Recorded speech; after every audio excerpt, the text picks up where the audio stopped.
Buenas noches, hermanos, Dios les bendiga nuevamente. Les saludo aquí en el nombre de nuestro Señor Jesucristo, esperando que estén pasando bien y que meditemos la palabra de Dios en esta noche. Hoy vamos a meditar la palabra de Dios en Proverbios capítulo 19. Recuerdo que estamos estudiando capítulo 19, respondiendo la pregunta qué debemos de hacer en estos tiempos de COVID-19, confiando y viviendo para Dios. Y aquí vamos a encontrar cómo vamos a vivir, cómo vamos a confiar en Dios. Así que en el versículo 1 dice de Proverbios 19, mejor es el pobre que camina en integridad que el de perversos labios y fatuo. La primera cosa que encontramos aquí dice, aunque lleguemos a tener escasez, pero íntegros. Hay momentos en que nosotros podemos pasar necesidades y escasez, pero siempre nos vamos a mantener confiando en Dios y mantener nuestra integridad como persona. En este pasaje encontramos proverbios, paralelismos antitéticos, así se llama, o en contraste. O sea que hay dos versículos que ayudan o aclaran uno al otro.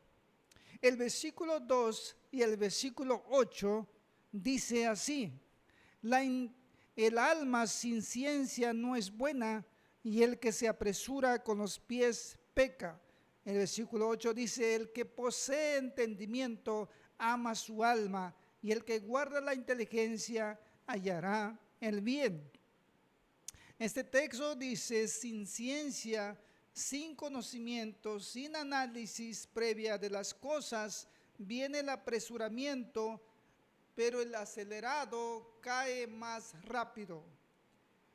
La insensatez, dice, tuerce, o sea, la insensatez es la falta de prudencia, la falta de madurez antes de actuar, y cuando se equivoca, muchas veces se reclama hasta el mismo Dios, o más bien cuando está en graves problemas es cuando se acuerda de Dios.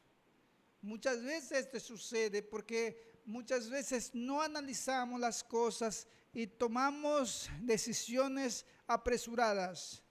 Eso es lo que dice este texto. Dice, y todavía pregunta, ¿por qué me pasa esto? De eso habla este proverbio, cuando las personas toman decisiones apresuradas y entonces se equivocan y tuercen el camino. Ahora el versículo 4 y 6 dice, las riquezas traen muchos amigos, mas el pobre es apartado de su amigo. Ahora el versículo 6 dice, muchos buscan el favor del generoso y cada uno es amigo del pobre que da. Dice entonces, hay personas que quieren comprar su amistad con riquezas. El que tiene algo de bienes aparentemente tiene muchos amigos, pero la gente precisamente por eso lo busca. Pero la pregunta es, ¿qué va a pasar cuando no tengas bienes materiales? ¿Todavía tendrás amigos? Muchas veces esto sucede cuando las personas de alguna forma pierden la riqueza, pierden el poder, sus amigos lo abandonan. Por eso este proverbio dice, las personas que tienen riquezas aparentemente tienen muchos amigos, pero el pobre hasta su casa, hasta su familia los abandona. Ahora dice el versículo siguiente, la segunda parte del 4b y el 7, dice, mas el pobre es apartado de su amigo. Versículo 7, todos los hermanos del pobre le aborrecen, cuanto más sus amigos se alejarán de él. Es obvio entonces, dice, si sus propios hermanos le abandona el pobre, entonces ¿qué va a ser de los amigos? Así que yo te aconsejo, y lo que dice la Biblia es que no abandones a tu familia por ser pobre, pero honrado. Eso es lo que el texto dice, que así debemos de vivir en este tiempo, cuando entre más necesidad hay, cuando hay más pobreza, más escasez, es cuando nosotros como familia debemos de estar más unidos. Y aquí es donde se va a ver realmente el amigo. Siguiente texto encontramos el 5 y 9, dice: el testigo falso no quedará sin castigo, y el que habla mentiras no escapará. Versículo 9 dice: el testigo falso no quedará sin castigo, y el que habla mentiras perecerá. Este texto simplemente está diciendo que aquel falso testigo, aquella persona que habla mentiras, dice, no escapará, sino que perecerá. Eso quiere decir que el testigo falso será castigado porque está hablando mal de una persona, de su prójimo. La segunda cosa que encontramos en este pasaje de cómo vivir, cómo confiar en Cristo y en viviendo para Dios, dice, es en familia honrada. Los primeros textos está hablando de una forma general de lo que vive la sociedad, pero la siguiente está hablando sobre la familia. Y dice entonces el versículo 11 y 12, la cordura del hombre detiene su furor, y su honra es pasar por alto la ofensa. Como rugido de cachorro de león es la ira del rey, y su favor como el rocío de la hierba. ¿Cómo obtiene el hombre la honra? ¿Cómo obtiene el hombre el respeto de las personas? Porque muchas veces las personas que tienen el poder contienen su furia como el rey. Por eso su favor es al más necesitado. Es como agua fresca para la planta en el jardín, o lluvia suave para su hortaliza. Así es Dios. Dios así funciona, así es como hace con la humanidad. Dios tiene el poder, y más poder que un rey. Y puede destruir, puede mandar a destruir, pero Dios actúa de esa forma. Aunque las personas lo ofenden, pero contiene su furor, y entonces así es como dice, manda su favor, su misericordia como el rocío de la hierba. Muchas veces Dios tiene toda la razón para castigar a la humanidad, pero Él extiende su misericordia, y su favor es la paz y la tranquilidad a la persona pecadora, quien viene a refugiarse a los pies de Cristo, a los pies de Dios. Eso es lo que Dios hace para nosotros.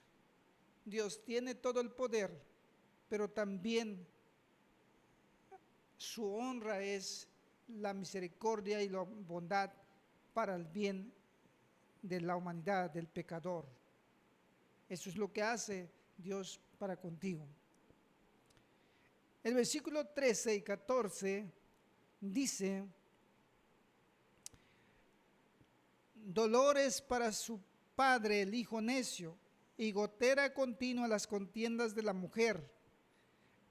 La casa y la riqueza son herencia de los padres, mas de Jehová la mujer prudente. Dice este texto, es un texto complicado, pero dice que en un hogar donde hay un hijo necio y donde hay una mujer que todo el tiempo está en contiendas, o sea, todo el tiempo está discutiendo. Así que usa ahí una palabra, gotera, Si usted ha vivido en algún lugar donde su casa gotea y cuando llueve mucho, entonces es molestoso esa gotera, es desesperante. Cuando usted quiera descansar y dormir, las gotas están cayendo y entonces su vida no tiene tranquilidad. Eso es lo que sucede entonces con una mujer que siempre está discutiendo. Pero no solamente está centrándose en la mujer, porque también el hombre también discute. Así que se aplica para todos lados. Pero aparte de eso, dice, tiene un hijo necio, un hijo que no entiende, un hijo que no obedece, un hijo que no hace caso. Así que compórtate como un buen hijo. Empieza a dar mejor vida a tus padres. Y usted, hermosa mujer, deja a un lado las discusiones porque no ayuda al hogar. Y como le vuelvo a decir, también varón, padre de familia, deja las discusiones y empieza a trabajar mejor su hogar. Eso es lo que Dios desea, que nosotros vivamos en una familia honrada. Si te estás dando cuenta que tu casa es semejante a estos personajes, para que tu hogar sea feliz, deben permitir a Dios en su familia. Empiecen a buscar a Dios como familia. No se echen la piedrita, tú tienes que comenzar como familia. Arrodíllense, oren, abren su Biblia y lean. Pero mira qué dice el versículo, qué bendición, que dice el versículo 14, la casa y las riquezas son herencia de los padres, más de Jehová la mujer prudente. Contrario a lo que dice el 13. Así que debes dar gracias a Dios si tienes una esposa, un esposo que es prudente, que es amable, que busca la felicidad y el bienestar de su familia. Dale gracias a Dios. Ahora sí puedes abrazar a tu familia en este momento. Puedes decir, gracias Señor por darme esa hermosa familia, porque nada se compara de lo que dice el versículo 13, sino que el versículo 14 nos da la claridad y el gozo de tener una familia como esa. Dice allí que no hay mejor herencia que puedas tener como tus hijos. Y no hay otra cosa que puedas desear una mujer prudente. Y creo que eso también aplica al hombre, un hombre prudente, un padre de familia prudente. Así que sé sabio y haz caso al consejo de Dios, lo que dice el versículo 16 y el versículo 20 dice, el que guarda el mandamiento guarda su alma, mas el que menosprecia sus caminos morirá. Versículo 20, escucha el consejo y recibe la corrección para que seas sabio en tu vejez. Lamentablemente, mis hermanos y amigos, a veces nos damos cuenta cuando uno ya creció, cuando ya avanzó muchos años, cuando has perdido mucho tiempo, pero qué bendición que desde joven tú puedas hacer caso lo que Dios dice. Y entonces puedes vivir mejor como familia. La tercera cosa que encontramos en este pasaje es viviendo en disciplina. Bueno, el versículo 18 y 19 dice, castiga a tu hijo en tanto que hay esperanza, mas no se apresure tu alma para destruirlo. Esto es un texto que dice que el de grande ira llevará la pena y si usa de violencia se añadirá nuevos males. Comienza a disciplinar a tu hijo desde temprana edad y sobre todo en el Señor. Muchas veces la disciplina se confunde. En este pasaje la disciplina significa enseñanza constante, práctica para lograr algo. Para lograr algo necesitas una disciplina, necesitas ser disciplinado, dejar de hacer aquello que no es productivo para lograr alguna meta, algún objetivo. No espera a que sean grandes ya tus hijos y que ya hayas perdido. Muchas personas lamentan ahora por no haber conocido a Dios cuando eran pequeños, porque ahora no pueden llevar de la mano a sus hijos hacia Dios. Dios ha dado mandamientos para los cristianos, instruyendo a los hijos a obedecer a los padres, allá en Efesios 6:1. Pero después el mismo Efesios 6:4 dice que a los padres, ustedes padres, no provoquen a ira a sus hijos, sino criarlos en disciplina e instrucción del Señor. Ningún padre deberá castigar o disciplinar a sus hijos cuando está enfadado, cuando está enojado, para descargar su ira. Es fácil decir que su hijo está en rebeldía, pero la pregunta es, ¿qué has hecho tú como padre para que su hijo no sea rebelde? Así que o su hija no sea rebelde. ¿Le has demostrado amor? No me refiero a dar cosas materiales, sino que el amor del corazón, de la amistad. Eso es lo que la Biblia está diciendo. El ser padre, yo sé que no es fácil, pero es importante que nosotros trabajemos en esa área. Nuestros hijos requieren de disciplina, pero también requieren de amor. Requieren de instrucción, requieren de buen ejemplo, para que entonces no lo provoques a ira. Y si tú crees que tus hijos están rebeldes, analiza entonces, porque tienes que hacer algo. Tienes que mostrar más amor. Yo no sé cuánto has amado a tus hijos, cuánto has abrazado a tus hijos, pero es el momento de hacerlo si no lo has hecho. La cuarta cosa que encontramos aquí es haciendo caso al consejo de Dios. En el versículo 21 y 23 dice este texto, 21 y 23. Muchos pensamientos hay en el corazón del hombre, mas el consejo de Jehová permanecerá. El 23 dice, el temor de Jehová es para vida, y con él vivirá lleno de reposo el hombre, no será visitado de mal.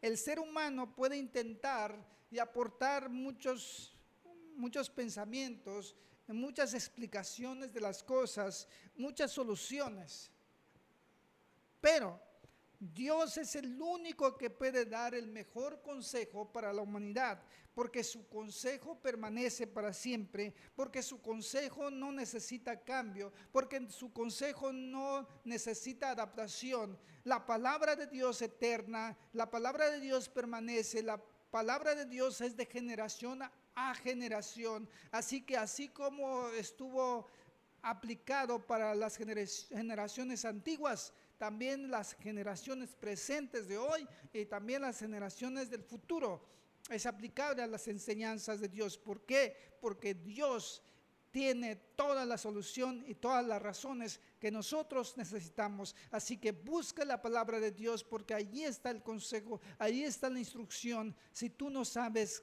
cómo hacerlo, pues para eso está la palabra de Dios, para eso estamos compartiendo la palabra de Dios, para que tú puedas acercarte si tú no sabes cómo hacerlo. Y entonces para que tu familia, para que tu hogar sea más feliz de lo que ahora has llevado.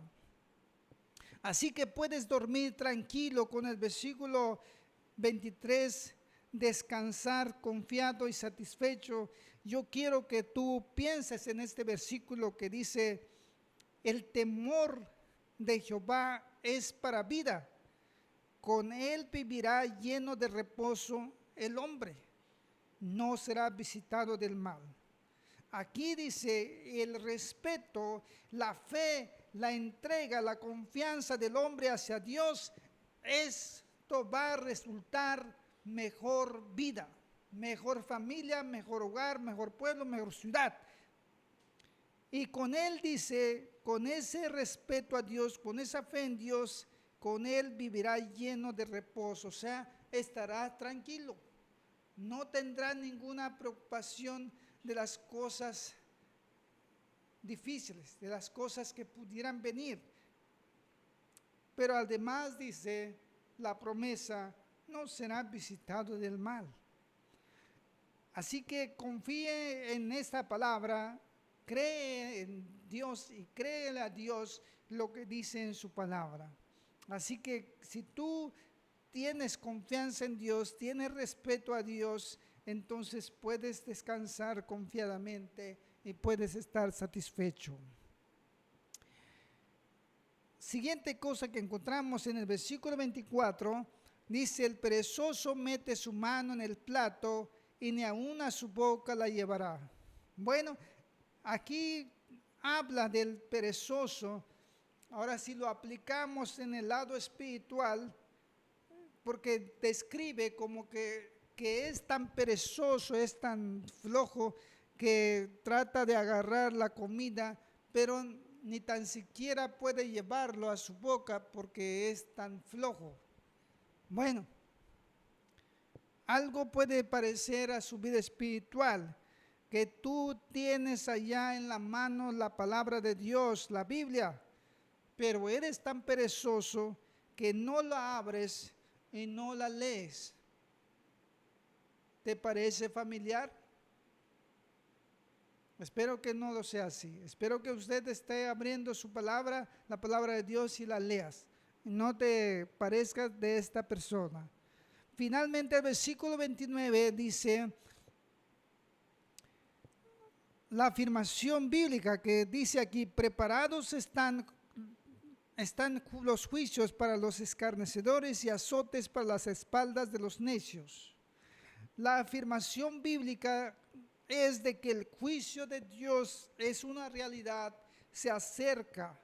Nos recuerda que Dios no ignorará a los culpables, los que están viviendo en los placeres del pecado y de la maldad.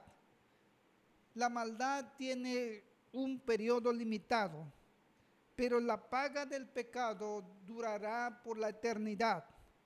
Así que, estimado oyente, amigo, la pregunta es, ¿cómo enfrentarás a la eternidad? ¿Lo harás con Dios, salvo por Cristo? ¿O lo harás sin Dios, sin Cristo, sin esperanza y en el castigo eterno? ¿Para dónde vas a ir? Amigo, tú que no crees en Dios, no te creas autosuficiente. El hecho de que no crees en Dios, piensas que no te va a tocar los juicios de Dios. Los juicios de Dios se aplicarán y se aplican para todos, incluyéndote a ti. Es así, es como todo es parejo. Así como el coronavirus está todo parejo, no distingue raza ni situación social ni sentimental, aquí todo parejo, así será con los juicios de Dios. Creas o no creas en Dios, pero yo te invito que vengas a Dios y confíes en lo que dice el versículo 23, porque te conviene, porque es favorable para ti. Pero más que eso, que tú estés convencido y transformado, convertido completamente al Señor Dios. Así que espero que tú seas transformado por Dios, pero primero tienes que creer, tienes que tener el temor reverente a Dios, y eso te llevará para la vida eterna. Y entonces tendrás reposo, tendrás tranquilidad. A eso es lo que Dios espera de ti. Así que, mis hermanos y amigos, los consejos de Dios están claros allí, tanto para la gente en común, también para las personas que creen en Dios. La palabra de Dios está para todos, para la sociedad en general, pero también se aplica para individualidades, para la familia. Y espero, mis hermanos y amigos, que tú estés escuchando y meditando la palabra, lo que Dios quiere para ti. Tal vez usted esté pasando en momentos difíciles, pero sé íntegro. Mantén tu fe en Dios. Mantén la honradez como familia. Mantén la disciplina en Dios. Pero sobre todo, haciendo caso el consejo de Dios. Que Dios le bendiga y vamos a orar. Gracias, buen Dios, gracias Padre, en esta noche te alabamos y te bendecimos. Gracias tu palabra, porque sin duda tu palabra está claro. Y rogamos, Padre, que nos des claridad, nos des entendimiento. Si hay alguno, Señor, que esté alejado de ti, que no cree en ti, ayúdalo, buen Dios, a comprender tu palabra. Hay palabras difíciles, Señor, de entender, pero hay palabras tan claras que nos dice, que nos invita a venir a ti. Rogamos, Señor, por aquellos que no te conocen. Te lo ruego, buen Dios, que ellos vengan a ti. En el nombre de Jesucristo, nuestro Señor Salvador. Amén. Bueno, mis hermanos, pues Dios les siga bendiciendo. Reciban muchos saludos de parte nuestra. Dios les bendiga.